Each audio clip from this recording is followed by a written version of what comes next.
আজ 21শে জুন, আন্তর্জাতিক সঙ্গীত দিবস।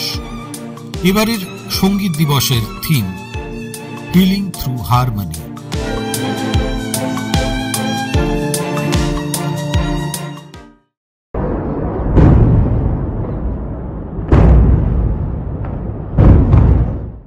না, এটা কোনো বাজনা নয়। তাহলে এই শব্দ কিসের? আমাদেরই হাতে গড়া পৃথিবীর অসুখের শব্দ।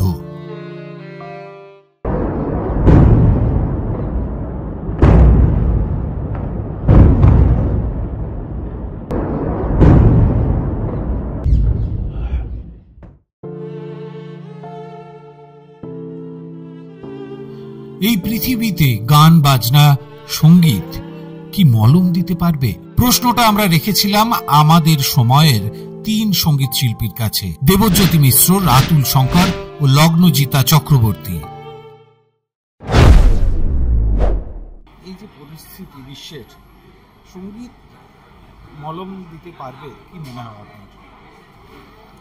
আসলে আমরা তো সবসময় আমাদের জায়গা থেকে দাঁড়িয়ে কথা বলি। তো আমাদের জায়গা থেকে দাঁড়িয়ে, কারণ আমরা সবাই খুব প্রিভিলেজড, আমাদের জায়গা থেকে দাঁড়িয়ে না অনেক কিছুই খুব সুন্দর লাগে। বৃষ্টি দেখতে খুব ভালো লাগে, একটু ঝড় হলেও খুব ভালো লাগে, গান হলেও ভালো লাগে। কিন্তু গরিব মানুষদের না বৃষ্টি হলেও ভালো লাগে না, ঝড় হলেও ভালো লাগে না। যখন পেটে খুব খিদে থাকে তখন গান চললে তো পেট ভরে না। অনেকে হয়তো আমার সাথে সহমত হবেন না, কারণ আমরা টাইটানিকে দেখেছিলাম যে যখন ডুবছে তখন বেহালা ওনারা বাজানো থামাচ্ছেন না। সেটা নিশ্চয়ই একরকমের যাপন। কিন্তু আমি যেহেতু শিল্পী এবং আমি যেহেতু প্রিভিলেজড, এবং যদি আমি ধরে নিই যে আমি না খেতে পেয়ে মরবো না, আমি যদি একটা দুরারোগ্য ব্যাধিতে আক্রান্ত হয়ে যদি আমি মারা যাই, আমিও হয়তো গান গাইতে গাইতেই মারা যাব, কারণ সেটাই আমার সত্তা।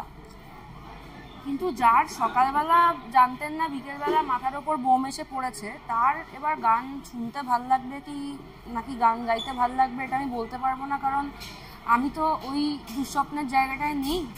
আমি অনেক প্রিভিলেজ যে আমি এখন বাড়ি গিয়ে অ্যাটলিস্ট জানি যে আমার ঢাকুরিয়ার বাড়ির ওপর আজকে রাতে অ্যাটলিস্ট বোম পড়বে না।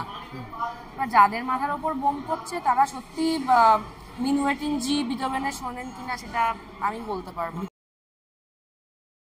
এগুলো বলার জন্য আমি খুবই এগুলো বলার জন্য হারারি আছেন, প্রচুর দার্শনিক আছেন, এগুলো আমার বলার কথা নয়।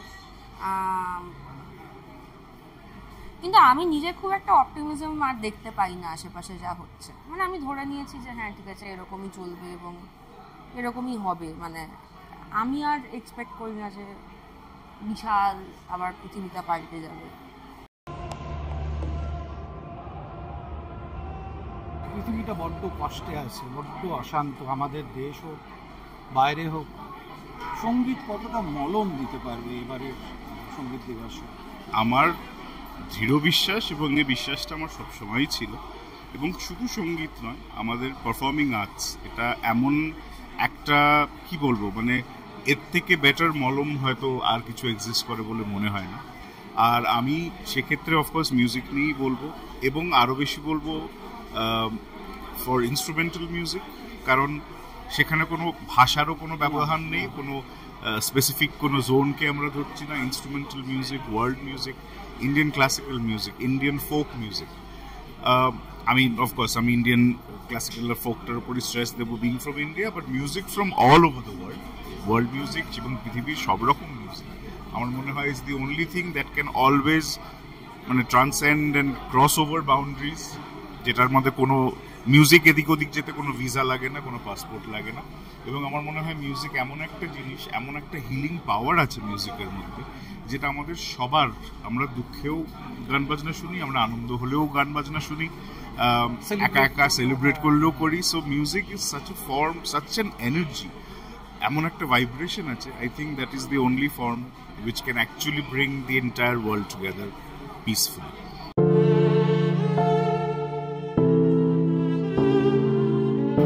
কতটা মলমের কাজ করতে পারবে বলে মনে হচ্ছে? দেখো, আমার একটা জিনিস খালি মনে হয়েছে যে পৃথিবীতে আমি এর আগের দিনও বলছিলাম যে যুদ্ধ তো 12,000 বছরের গল্প, তার আগে তো এইরকমভাবে যুদ্ধ হয়নি। তো এই মুহূর্তে দাঁড়িয়ে আমার না কোথাও কখনো কখনো তো ডেফিনেটলি একটা ব্যর্থতাবোধ কাজ করে। সেটা হচ্ছে এত পৃথিবীর এত কবি লিখলেন, গান করলেন, এত গান তৈরি হলো, যুদ্ধের বিরুদ্ধে গান তৈরি হলো, ভালোবাসার গান তৈরি হলো, তবুও মানুষের এই মাথার ভেতর ঢুকছে না এই যুদ্ধ কাউকে ভালো রাখবে না। এমনকি যে যুদ্ধ ঘোষণা করেছে, যারা যুদ্ধ করছে প্রতিদিন, এই মুহূর্তে যখন আমি কথা বলছি সেখানে দাঁড়িয়ে যুদ্ধ চলছে। কত মানুষ এই মুহূর্তে দেশান্তরিত হচ্ছে, অন্য জায়গায় পাঠিয়ে দেওয়া হচ্ছে, মেরে ফেলা হচ্ছে, বন্দুকের গুলি চলছে, পারমাণবিক অস্ত্র চলছে। সেখানে দাঁড়িয়ে তবুও সঙ্গীতের কাছে আমাদের শেষ ভিক্ষা যে সঙ্গীত মানুষকে একটু আদর দিক, একটু আবেগ দিক, একটু ভালোবাসা দিক, একটু সিম্প্যাথেটিক দিক, একটু এমপ্যাথেটিক হোক, মানুষ মানবিক হোক।